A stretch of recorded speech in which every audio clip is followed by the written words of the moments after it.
আগশাৰী সংবাদ প্ৰতিষ্ঠান প্ৰতিদিন টাইমৰ মুখ্য সম্পাদক নিতুমণি শইকীয়া ডাঙৰীয়াকে লক্ষ্য কৰি মই সকলোৰে নাম ল'ব খোজা নাই। আজি এই অনুষ্ঠানত যিসকলে এই অনুষ্ঠানটিৰ সৌষ্ঠৱ বৃদ্ধি কৰিছেহি আটাইবোৰ মোৰ ভক্তিভৰা শ্ৰদ্ধা জ্ঞাপন কৰিছোঁ। মই এইবাবেই দুআষাৰ কৈ যাব বিচাৰিছোঁ। আজি আচলতে যদিও সৌভাগ্য অনুভৱ কৰিছোঁ, তথাপিও কিন্তু মোৰ এই যিটো বঁটা, এই অনুষ্ঠানটো আগবঢ়াইছে সাহিত্য সংস্কৃতি সাধনা মঞ্চ অসমে সংবাদ সুৰুজ বঁটা। সুৰুজ মানে একেবাৰে উচ্চ শিখৰত মোক এটা বঁটা তেওঁলোকে প্ৰদান কৰিছে, কিন্তু যিটো মই ইমানখিনি পৰ্যায়লৈ যোগ্যতা অৰ্জন কৰিবলৈ সক্ষম হোৱা নাই।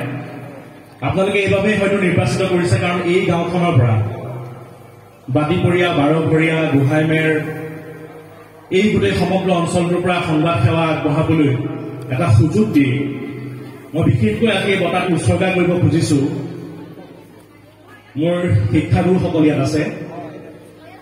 দুখন বিদ্যালয় এই সমগ্ৰ গাঁওখনক স্পৰ্শ কৰিছে। এখন হৈছে বাতিপৰীয়া উচ্চ বুনিয়াদী বিদ্যালয় আৰু আনখন হৈছে বাতিপৰীয়া উচ্চ মাধ্যমিক বিদ্যালয়। গতিকে এই দুখন বিদ্যালয়ৰ সংলগ্ন কৰি এই সমগ্ৰ অঞ্চলটোৰ জ্ঞানৰ যিটো পোহৰ, এই পোহৰ লৈ আমি আচলতে গুৱাহাটী পাইছিলোগৈ। আজি মাত্ৰ 5টা বছৰ গুৱাহাটীত কাম কৰাৰ সুযোগ পাইছোঁ। কেৱল মাত্ৰ আমি শিকি আছোঁ, ইয়াত শিকাৰ সময়। গতিকে এই শিকি থকা সময়ছোৱাতে আপোনালোকে মোক যি সাহস, এই বাটটোত সাহস যোগাইছে, এই সাহসৰ বাবে আপোনালোকক প্ৰথমতে কৃতজ্ঞতা জনাইছোঁ আৰু উৎসৰ্গা কৰিব বিচাৰিছোঁ দুয়োখন বিদ্যালয়ৰ শিক্ষাগুৰুসকলৰ ওচৰত এই বঁটাটি। বাতিপৰীয়া উচ্চ মাধ্যমিক বিদ্যালয় আৰু বাতিপৰীয়া উচ্চ বুনিয়াদী বিদ্যালয়ৰ শিক্ষাগুৰুসকলৰ ওচৰত মই এই বঁটাটি উৎসৰ্গা কৰিছোঁ।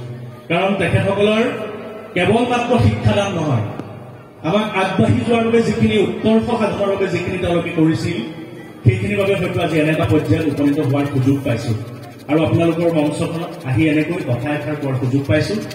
যি কি নহওক, সন্মানীয় নিতুমণি শইকীয়া ডাঙৰীয়া আহিছে, মোৰ গাঁওখনলৈ আহিছে আৰু এই গোটেই বৃহত্তৰ যিখন গাঁও, এই গাঁওখনৰ মূল গুৰি কথা হৈছে বাতিপৰীয়া, যিখন গাঁৱৰ ইতিহাস প্ৰসিদ্ধ।